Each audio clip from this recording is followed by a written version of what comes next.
نحمده ونصلي على رسوله الكريم أما بعد فأعوذ بالله من الشيطان الرجيم بسم الله الرحمن الرحيم ويوم نحشرهم جميعا ثم نقول للذين أشركوا مكانكم أنتم وشركاؤكم فزيّلنا بينهم وقال شركاؤهم ما كنتم إيانا تعبدون.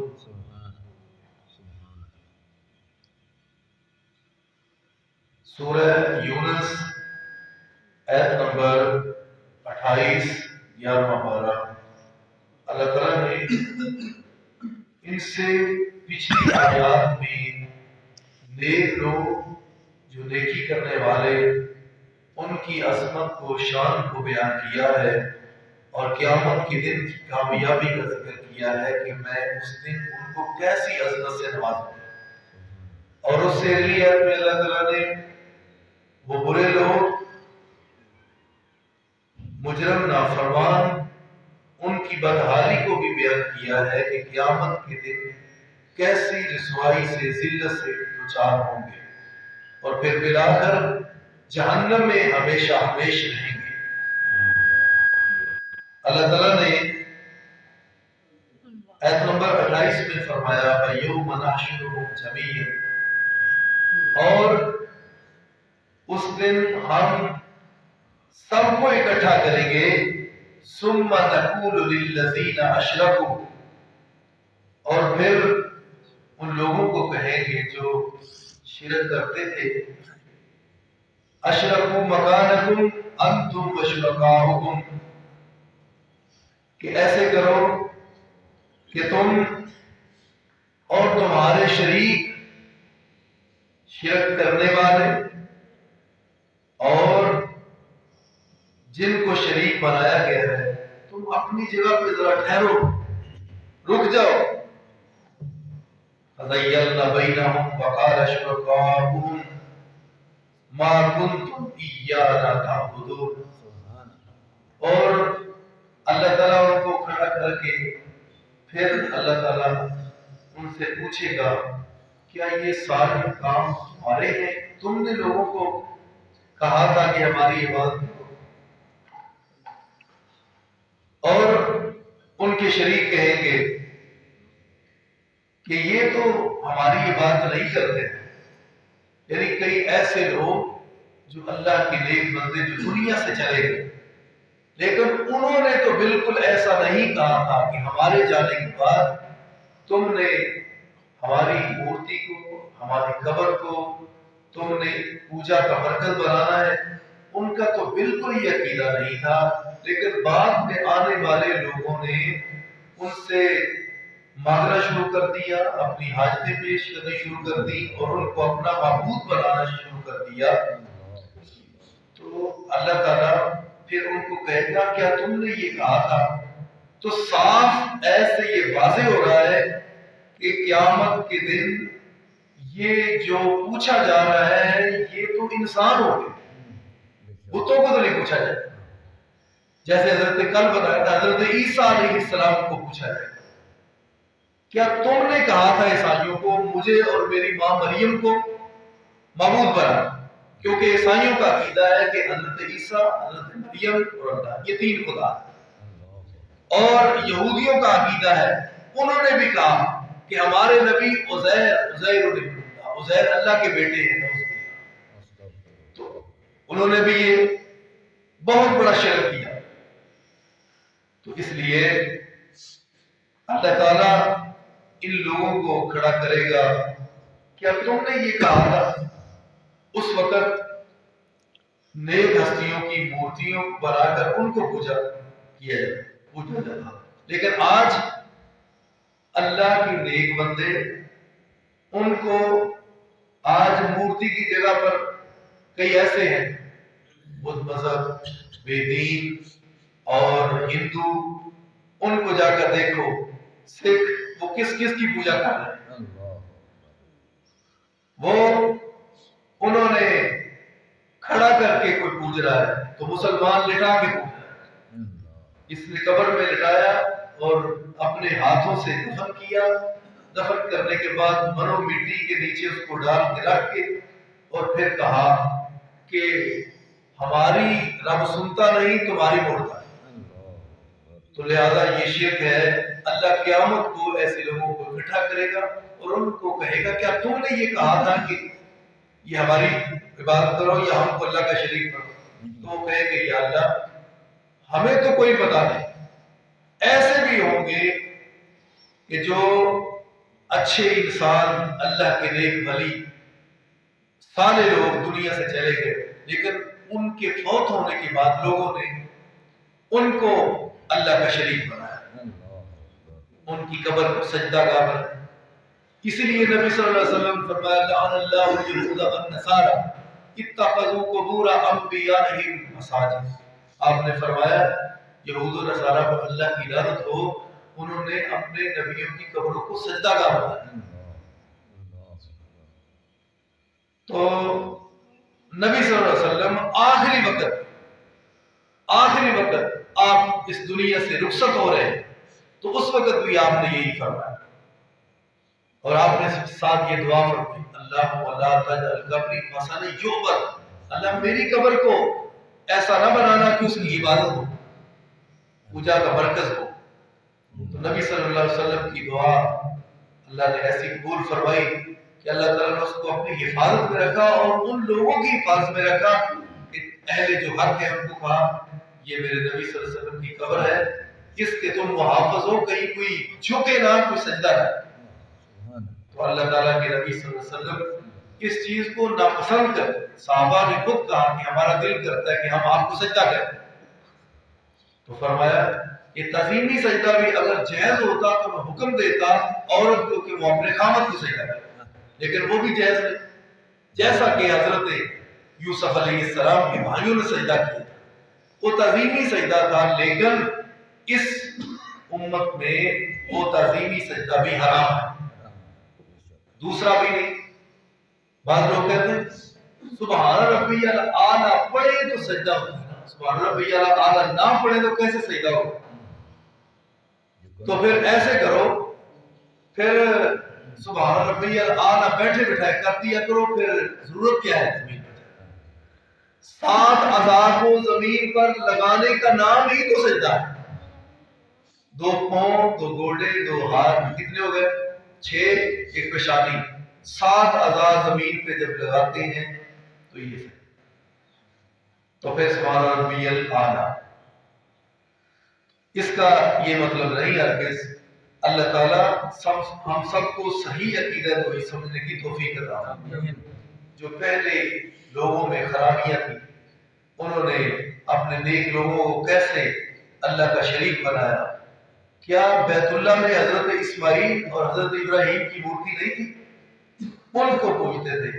تو جب مکہ فتح ہوا تو یہ ساری مورتیوں کو, تصویروں کو توڑ دیا گیا اور بیت اللہ کو صاف کر دیا گیا. 360 جو انہوں نے بیت اللہ میں سجا کر رکھے تھے. اور حضرت ابراہیم علیہ السلام نے اس سے پہلے جب باپ سے بات ہوئی, قوم سے ہوئی, تو اس وقت بھی انہوں نے سب سے پہلے, اس وقت جب قوم میلے پہ گئی تو انہوں نے بیت اللہ اس بت خانے کا جا کر دروازہ کھولا تو جا کر توڑ پھوڑ دیا. کسی کا سر قلم کر دیا, کسی کا ہاتھ اکھاڑ دیا, کسی کی ٹانگ.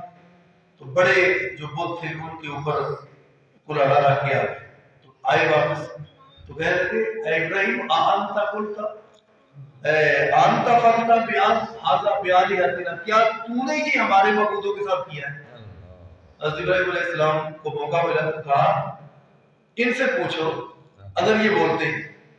حضرت ابراہیم علیہ السلام کو کہنے لگے آپ کو پتا ہے یہ بولتے تو نہیں, کھاتے پیتے بھی نہیں, بولتے بھی نہیں. تو جناب ابراہیم علیہ السلام نے فرمایا اف اللہ, بہت افسوس ہے تم جو نہ کھائے نہ پیے نہ بولے نہ نفع نقصان کے مالک, تو تمہاری آیتیں کیسے؟ اس لیے قرآن مجید پورے کا پورا عقیدہ توحید سے بھرا ہے اور نبی صلی اللہ علیہ وسلم نے توحید کی تکمیل کے لیے آپ نے اپنے دور نبوت اس میں یہ کام کیا. مکے میں دین سمجھانے کے لیے تو وقت گزرا. مکے کے اندر 13 سالہ مکی دور ہے، 10 سالہ مدنی دور، تو 13 سال مکے میں دین کو سمجھانے کے لیے گزرا. عقیدہ توحید سمجھایا. اسی وجہ سے نبی صلی اللہ علیہ وسلم کو یہ کہا گیا کہ آپ دیوانے ہیں، نعوذ باللہ مجنون ہے، اسیب کا اثر ہے. تو کہنے لگے کسی اور سے شادی کرنی ہے تو بتا دو، مال چاہیے تو وہ بتا دو، اگر بادشاہ ہمارا بننا چاہتے ہو تو ہم بادشاہ بھی مان لیتے، لیکن یہ کام نہ کرو. لات منات عزا ان کو برا نہ کہو، باقی جو کہتے ہو مان. تو نبی صلی اللہ علیہ وسلم نے کیا فرمایا؟ اگر میرے دائیں ہاتھ پہ سورج لا کے رکھ دو، بائیں پہ چاند، تو اللہ کی قسم ہے میں اللہ کی توحید بیان کرنے سے کبھی باز نہیں آ سکتا.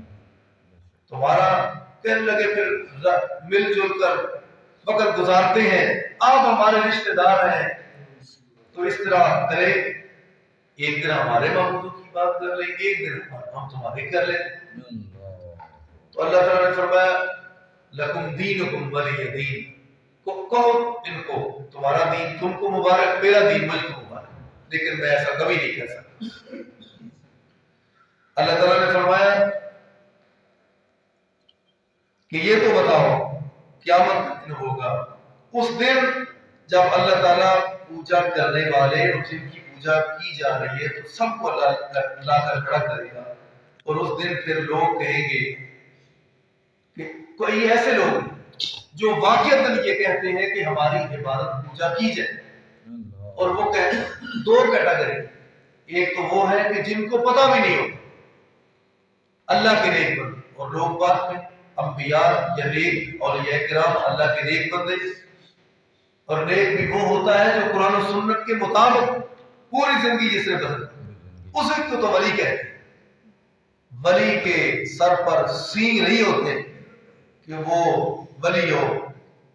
اگر وہ ہوا میں اڑتا ہو، اگر وہ آگ میں بالکل صحیح سلامت کھڑا ہو جائے، پانی میں سے صحیح گزر جائے، اس کو کچھ بھی نہ ہو، لیکن شریعت کی بات کو نہ مانتا ہو، وہ رحمان کا ولی نہیں ہو سکتا، وہ شیطان کا ہو سکتا ہے. اس لیے جو اللہ کا نیک بندہ ہوتا ہے وہ قرآن و سنت کے مطابق اپنی زندگی گزارتا. تو دوسرا کیٹیگری کے لوگ وہ ہوں گے جو اپنی زندگی میں ہی اپنا مزار پوجا کا مرکز تیار کروا کے کہتے ہیں جب میں مروں تو مجھے یہاں دفن کرنا، میرے مرنے کے بعد یہاں سب کچھ کرنا، شرک کرنا اور چڑھاوے چڑھانا، سارا کچھ جھکنا، لوگوں کو جھکانا. یہ کیا ہے؟ خود بھی گمراہ تو لوگوں کو بھی گمراہ کرنے والے یہ لوگ ہیں. ان کا بھی ٹھکانہ جہنم ہے، جو کر رہے ہیں وہ بھی اور جو کروا رہے ہیں وہ بھی کہاں جائیں گے؟ سب جہنم. اور شرک کی بالکل معافی ہے. ان اللہ لا یغفر ان یشرک بہ ویغفر ما دون ذلک لمن یشاء. اللہ تعالیٰ نے شرک کو ہرگز معاف نہیں کرنا، باقی اس کے علاوہ جس کو چاہے گا معاف کر. لہذا ایسا نہیں ہو سکتا. اللہ تعالیٰ نے واضح طور پر لا الہ الا اللہ دو ٹوک بات ہے کہ اللہ کے سوا کوئی عبادت کے لائق نہیں. اور نبی صلی اللہ علیہ وسلم نے اسی لیے تو فرمایا تھا، اللہ کا حکم تھا قل ان صلاتی ونسکی ومحیای ومماتی للہ رب العالمین. اے میرے حبیب فرما دے میری نماز، ونسکی میری قربانی، ومحیای میری زندگی، ومماتی میری موت، سب کچھ میرے رب کے لیے. جب نبی صلی اللہ علیہ وسلم اتنی عاجزی کر رہے ہیں، انکساری کر رہے ہیں، تو ہم کون ہیں؟ ہم کون ہیں؟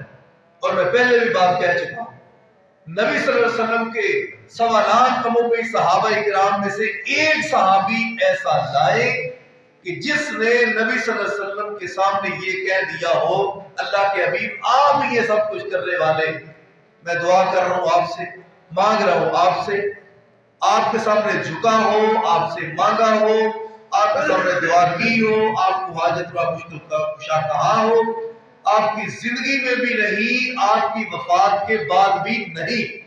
اور ایک صحابی بھی ایسا کہ جس نے یہ کام کیا. نبی صلی اللہ علیہ وسلم. اور پھر خود جب شاہ فیصل مرحوم پاکستان کے دورے پہ آئے تو کراچی اترے تو لوگوں نے کہا کہ مزار قائد پہ آئے, وہاں سلامی دیں, پھول چڑھائے. تو شاہ فیصل جب وہاں جانے لگے تو ان کو تو پتہ نہیں تھا کہ اس جگہ پہ کیا ہے. وہ کہنے لگے کہ کدھر لے کے جا رہے ہیں؟ کہنے لگے ہمارے بانی پاکستان قائد اعظم کی قبر ہے, تو وہاں آئے, سلامی دے, پھول چڑھائے. تو کہا رک جاؤ, ٹھہر جاؤ, پہلے میری بات سن. کہا یہ بات ہے, یہ تو بانی پاکستان محمد علی جناح ہے, میرے پاس وہ قبر ہے کہ جس طرح کی قبر کائنات میں ہے ہی. میرے پاس مدینہ پاک میں ساری کائنات کے سردار پیغمبر جناب محمد صلی اللہ علیہ وسلم کی قبر پاک ہے. اگر جائز ہوتا تو میں اپنے نبی کی قبر کو, جو کچی قبر ہے, میں اس کو سونے کی بنا کر پوجتا, لیکن جائز نہیں. میں تو ادھر نہیں چڑھاتا تو ایسے ادھر کیسے چڑھا سکتا. یعنی جو اللہ والے ہوتے ہیں ان کا ایسا عقیدہ ہوتا ہے. لہذا میرے بھائیوں, قبروں کا احترام ضروری ہے, قبروں کا احترام ضروری ہے, مگر پوجا نہیں. بزرگوں کا احترام ضروری ہے پر ان سے مانگنا جائز نہیں, قبروں سے بھی مانگنا نہیں. بزرگوں کا بھی احترام کرنا ہے, قبروں کا بھی احترام کرنا ہے, نیک لوگوں کا بھی احترام کرنا ہے, لیکن مانگنا رب سے ہے, جھکنا رب کے سامنے, عبادت رب کی کرنی ہے. اگر ہندو اگر اپنی مڑیے پوجے تو مسلمان جو ہے وہ قبر میں دفن کر کے پوجے تو فرق ہے؟ کیا فرق ہے؟ لا الہ الا اللہ میں کیا کوئی ہے؟ کوئی فائدہ نہیں ایسے کلمے کا. لہذا ہم سب کو اللہ صحیح سمجھنے کی توفیق عطا فرمائے. پہلی قوموں پر جب عذاب آیا تو شرک کی وجہ سے اللہ نے جناب نوح علیہ السلام کی قوم پر جب عذاب آیا تو اللہ نے مشرکین کو صفحہ ہستی سے مٹا دی. رب نے کہا تختہ ارض پر شرک ہو رہا ہے تو میں چاہتا نہیں, کہ میں چاہتا ہوں اب زمین کو صاف کر دیا جائے. یہاں پر میرے نبی 950 سال ان کو مارا گیا, ستایا گیا, لہو لہان کیا گیا. تو جناب نوح پیغمبر کہتے ہیں میرا تجربہ ہو گیا, اب تو مجھے یہ تجربہ ہے جو بھی پیدا ہوگا وہ فاجر اور فاسق اور مشرک ہی پیدا ہوگا. تو اللہ اب ایک گھر بھی زمین پہ مشرکین کا نہیں رہنا چاہیے, سب کو ملا. تو پہلی قوموں کے حالات آپ کے سامنے ہیں. نبی صلی اللہ علیہ وسلم جب تشریف لائے اس وقت پوری زمین پر شرک ہی شرک, گمراہی گمراہی. اس غیر گزرے معاشرے میں جب برائی, فحاشی, بریانی, بے راہ روی, ڈکیتی, چوریاں, بد امنی, قتل و غارت, شرک, سود, سارے جرائم عام تھے, اللہ نے اس غیر گزرے معاشرے میں اپنے نبی کو مبعوث کیا. تو میرے نبی صلی اللہ علیہ وسلم نے معاشرے کو پھر ایسا پاک کر دیا. رب نے فرمایا وَيُعَلِّمُهُمُ الْكِتَابَ وَالْحِكْمَةَ, قرآن و حکمت کی تعلیم دی اور ان کا پھر تزکیہ بھی کیا. وَيُزَكِّيهِمْ, ان کو پاک بھی کیا. تو میرے نبی نے پاک کیسے کیا؟ پاک کیا رب نے فرمایا قرآن کی ایتوں سے پاک کر. جیسے بندہ دھوبی کو کپڑا دیتا ہے تو کہتا ہے یہ کپڑا ہے بڑا قیمتی, سوٹ بڑا مہنگا ہے, ذرا دھیان سے اس کو صاف کرنا, داغ بھی اتر جائے, کپڑے کو پھٹنا بھی نہیں چاہیے. وہ کہتا ہے کیمیکل بھی لگاؤں گا, صابن سرف سوڈا بھی لگاؤں گا, پھٹنے کے ماروں گا بھی اس کو سب کچھ کروں گا, لیکن کوشش کروں گا پھٹے نہ. تو نبی صلی اللہ علیہ وسلم ایسے کمال کے تزکیہ نفس کرنے والے تھے. یہ کپڑے کی جیسے صفائی ہوتی ہے, کپڑے کو صاف کیا جاتا ہے, میل اتر جاتی ہے, تو نیک بندے کی بھی میل ہوتی ہے, اس کی میل اترتی ہے رب کے قرآن سے, نبی پاک کے فرمان سے. تو نبی صلی اللہ علیہ وسلم نے بھی ایسے میلے لوگوں کی نکالی, ان کو پاک اور صاف کیا. اللہ تعالی ہم سب کو صحیح معنوں میں شرک سے بچائے اور اللہ لا الہ الا اللہ میں صحیح معنوں میں عمل کی توفیق عطا فرمائے. آخر دعوانا الحمدللہ.